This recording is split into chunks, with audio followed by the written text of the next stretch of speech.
सूरज के घर में आज खुशियों का माहौल था। रिश्तेदारों की आवाजें, मिठाइयों की खुशबू और हर चेहरे पर मुस्कान दिखाई दे रही थी। वजह थी रिया के लिए आया एक अच्छा रिश्ता। परिवार के सभी लोग इस खबर से बेहद खुश थे। उन्हें लग रहा था कि रिया की जिंदगी अब एक नए और खूबसूरत सफर की ओर बढ़ने वाली है। लेकिन उस घर में एक चेहरा ऐसा भी था जिस पर खुशी की जगह एक खामोशी छाई हुई थी। वह चेहरा था रिया का।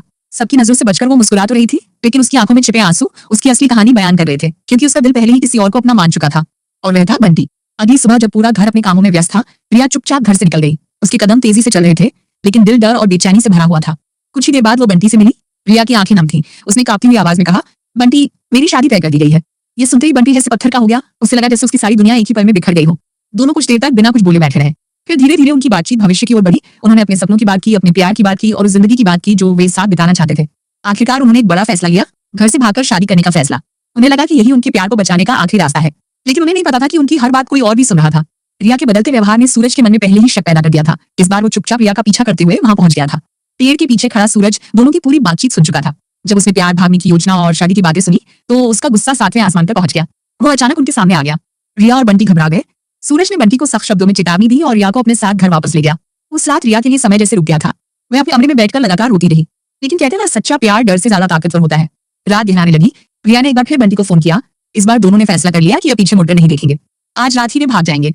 आधी रात का समय था। पूरा घर गहरी नींद में सोया हुआ था। रिया धीरे धीरे अपने कमरे से बाहर निकली और बिना किसी आवाज के घर से निकल गई। कुछ दूरी पर बंटी उसका इंतजार कर रहा था। दोनों एक सुनसान जगह पहुंचे। उनके चेहरों पर डर भी था और उम्मीद भी। उन्होंने एक दूसरे को वरमाला पहनाई। अब बस एक आखिरी कदम बाकी था। बंटी ने सिंदूर उठाया और रिया की मांग भरने के लिए हाथ आगे बढ़ाया। लेकिन तभी एक जोरदार आवाज गूंजी, रुको। रिया और बंटी ने पीछे मुड़कर देखा। सामने सूरज खड़ा था। उसके चेहरे पर गुस्सा साफ दिखाई दे रहा था।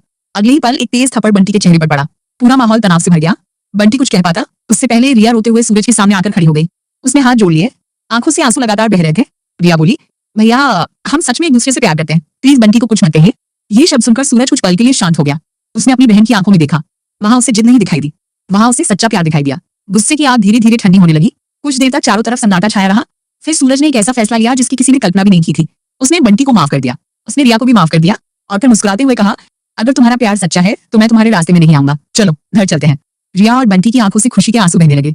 जिस रिश्ते को बचाने के लिए वे घर छोड़ने को तैयार थे, वही रिश्ता अब उन्हें अपने परिवार के साथ वापस मिल रहा था। उस रात सिर्फ प्यार की जीत नहीं हुई, भाई बहन के रिश्ते की भी जीत हुई।